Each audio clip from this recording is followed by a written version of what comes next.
एक तेज़ तरार और शातिर दिमाग पुलिस वाले को महकमा पुलिस ने डिसमिस कर दिया।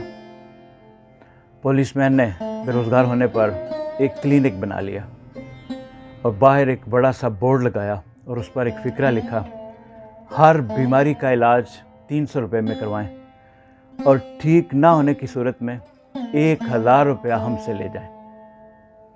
बोर्ड पर लिखा जाने वाला ये फ़िक्रा पुलिस वाले जैसी सिफ़ात रखने वाले एक वकील साहब ने पढ़ा। उन्होंने सोचा कि 1000 रुपया कमाने का अच्छा मौका है, चलो अंदर चलते हैं। वकील साहब ने डॉक्टर साहब से कहा, मेरे मुंह का जायका ख़त्म हो गया। डॉक्टर साहब ने अपने शागिर्द से कहा कि 22 नंबर वाले डब्बे में से एक ड्रॉपर निकालो और 4 बूंदें मरीज़ के मुंह में टिपका दो।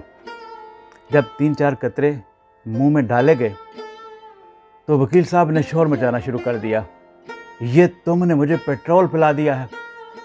डॉक्टर साहब ने कहा, 300 रुपये निकालिए, मुबारक हो, आपको जायके का पता लगना शुरू हो गया। वकील साहब ने 300 रुपये दिए और गुस्से में तिल मिलाते बाहर निकल आए। कुछ दिनों बाद वो दोबारा क्लिनिक में आए और डॉक्टर साहब से बोले कि डॉक्टर साहब, मेरी यादाश्त कमज़ोर हो गई है, मुझे कोई मेडिसिन दो। डॉक्टर साहब ने बच्चे को कहा कि 22 नंबर वाला डब्बा खोलो और उसमें से ड्रॉपर निकाल कर चंद कतरे मरीज़ के मुंह में डालो।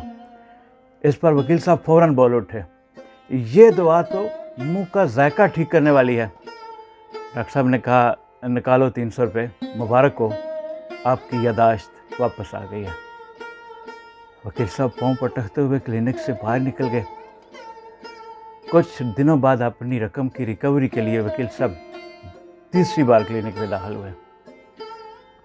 अब की बार उन्होंने डॉक्टर साहब से कहा कि मेरी नज़र कमज़ोर हो गई है, मेरा कुछ इलाज कीजिए। डॉक्टर साहब ने कहा कि इस बीमारी का हमारे पास कोई इलाज नहीं और बोर्ड पर लिखी हुई तहरीर के मुताबिक हम आपको 1000 रुपया देने के पाबंद हैं। ये लीजिए अपना 1000 रुपया। वकील साहब ने नोट पकड़ते हुए कहा कि ये तो 500 का नोट है। डॉक्टर साहब ने कहा, मुबारक हो, आपकी नज़र ठीक हो गई है, निकालिए 300 रुपया। तो अर्ज़ सिर्फ इतनी सी बात करनी है कि अगर आप शेर हैं तो इस दुनिया में कोई आपको 1.25 शेर भी मिलेगा। तैयार रहिए। बहुत शुक्रिया। अस्सलाम वालेकुम।